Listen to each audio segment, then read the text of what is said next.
All right, guys, here's something a little different. We got 3 Honda motorcycles. We got 2 CL350s. One is a 72 and one is a 73. And we got a CL360, and this is a 74.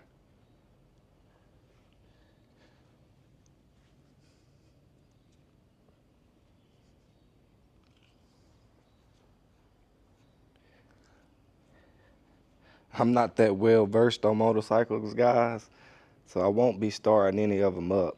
But if you visit Rolling Museum's Instagram, it is a video of them running.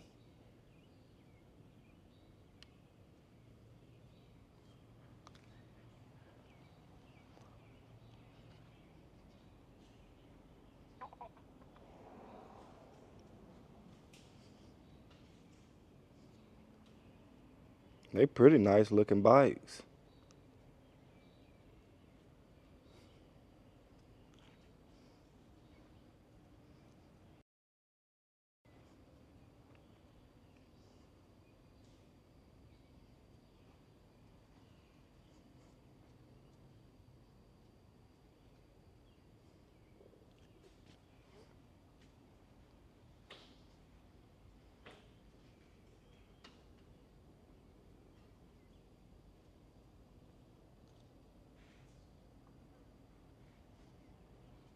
Now I want to say all 3 of them is going to be priced together, a package deal.